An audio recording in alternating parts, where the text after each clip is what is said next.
les amis, très brièvement, je me demandais comment conclure une journée aussi riche que celle-ci. Enfin, aussi riche, c'est moi qui le dis, j'espère que vous partagez mon point de vue. Et je me disais qu'on était sur les terres de Charles Pasqua, ici dans les Hauts-de-Seine. Il avait prononcé un jour cette phrase absolument terrible: les promesses rendent les couillons joyeux. On a eu beaucoup de promesses aujourd'hui. Je trouve que c'est plutôt pas mal.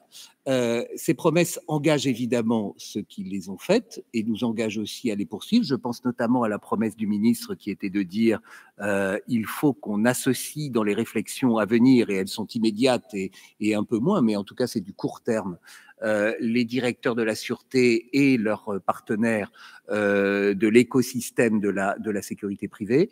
Je trouve ça vraiment bien. Il faut qu'on soit sur ce rendez-vous sur objectif. Nous ne pouvons pas nous ne pouvons pas frustrer le ministre et le décevoir. Je compte évidemment sur chacune et chacun d'entre vous pour, avec le CDSE et peut-être ses partenaires aussi, petit clin d'œil au GES, être à ce rendez-vous-là. L'autre phrase, c'était Bernard Cazeneuve qui l'avait prononcée comme ministre de l'Intérieur quand il était venu nous voir il y a de cela, je ne sais plus, 3 ou 4 ans. Il avait dit: le ministre de l'Intérieur, c'est quelqu'un qui préfère les ennuis à l'ennui. Je trouve que c'est assez bien résumé aussi votre métier, notre métier, que de préférer les ennuis à l'ennui, surtout quand on peut effectivement les résoudre. Et c'est notre boulot, c'est notre avantage concurrentiel, c'est notre valeur ajoutée à nous que de pouvoir justement résoudre les ennuis et voire même les anticiper. Enfin, le ministre tout à l'heure a parlé de Clémenceau, immense ministre de l'Intérieur, qui avait dit, alors ça je l'avais noté hier soir: il faut d'abord savoir ce que l'on veut. Bon, je pense qu'on l'a bien illustré aujourd'hui. On a vraiment envie d'aller plus loin dans un certain nombre de choses qui ont été annoncées et faites ces derniers mois. Donc, nous savons ce que l'on veut. Quand on le sait, il faut avoir le courage de le dire.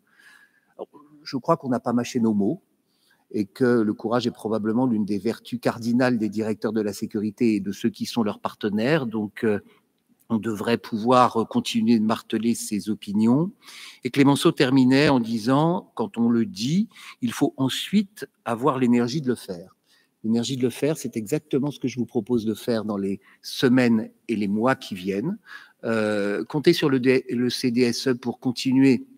J'ai vu nos grands anciens là au premier rang de porter vos couleurs comme il le fait depuis 25 ans et beaucoup plus parce qu'affinité. Donc nous avons du pain sur la planche. On vous reverra dans quelques mois au printemps pour une opération très particulière qui est la promotion de notre livre blanc.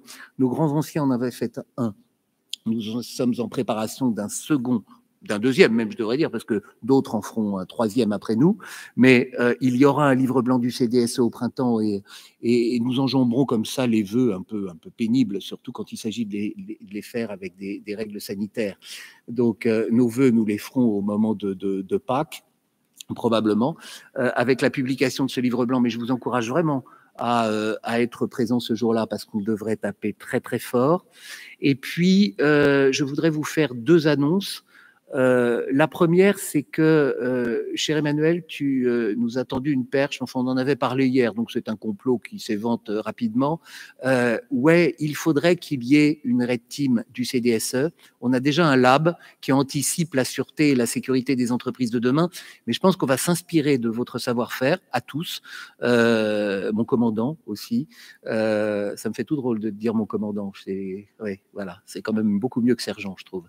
Bref, en tout cas, on va s'arrimer à ce que vous avez fait pour essayer d'anticiper ce qui pourrait être les menaces des entreprises de demain et voir avec votre drôle de sauce comment y associer des auteurs de science-fiction qui vont nous ébouriffer, même si pour ce qui me concerne, ça va être très difficile, mais en tout cas nous dénouer les chakras pour justement essayer d'être en amorce de phase. Et puis, comme j'aime bien toujours confronter l'avenir et le passé, car les deux sont souvent liés, je voulais vous annoncer, on a parlé de notre anniversaire des 25 ans. Il y a 25 ans, une équipe de mecs merveilleux ont créé le Zinzin dont je suis aujourd'hui le président. J'ai reçu les témoins de grands anciens, je vous l'ai dit ce matin. Eh bien, ces mecs merveilleux ont un peu vieilli, mais on va faire les alumni du CDSE. Donc, il y a une vie après le CDSE. Nous n'avons ici que des directeurs de la sûreté en titre. Je regarde mon vice-président merveilleux, cher Émile. Un jour, toi et moi, nous passerons le témoin. Et donc, on sera très content d'être dans les alumni du CDSE. Et peut-être qu'on pourra faire la jonction entre les très jeunes que vous représentez à la Red Team et les très vieux qu'on représentera à l'époque. Donc, pour ceux qui sont des anciens directeurs de la sûreté, venez nous rejoindre. On sera ravis d'animer ce cercle des alumni de la CDSE, du CDSE. Enfin, avant de repartir pour la dernière pause café, mais vous savez, au-delà du prétexte qui est de réfléchir entre nous, l'intérêt de ces réunions, c'est aussi d'échanger entre nous et de faire, comme on le dit en français moderne, ou comme mes camarades sénégalais le disent en Wolof moderne, du networking. Donc, il y a un café dans quelques minutes et vous allez continuer de pouvoir signer des contrats, échanger des cartes, bon, bref, tout ce que vous faites depuis le début de la journée. Je voudrais remercier en votre nom à tous, parce que je crois que c'est une belle réussite, et donc vos applaudissements, si vous le souhaitez, seront destinés à eux. Je voudrais dire un immense merci à Chloé Triomphe, 2 fois de suite. Il y aura une 3e, formidable. Je ne sais pas où est Pierre. Voilà. Vous êtes des journalistes qui savez bosser. C'est pas évident.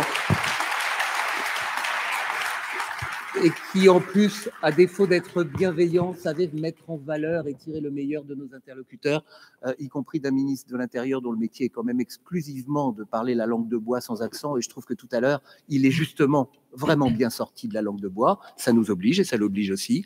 Et puis enfin, évidemment, la merveilleuse équipe du CDSE, car moi, je suis un président fainéant, donc ils font tout et je fais le reste. Je ne sais pas où est Anne Giron, où est Marc-Antoine Bindler, où est Tiffaine et où Alexis Mongrenier, mais en tout cas, tout ce qu'ils font, tout ce que le CDSE fait au quotidien pour être efficace à votre service et relayer vos bonnes pratiques ou vous donner les infos dont vous avez besoin, et tout ce qui s'est fait de bien à l'occasion de ce colloque, eh bien, vous leur devez, et je vous demande, si vous en êtes d'accord, un tonnerre d'applaudissements pour eux.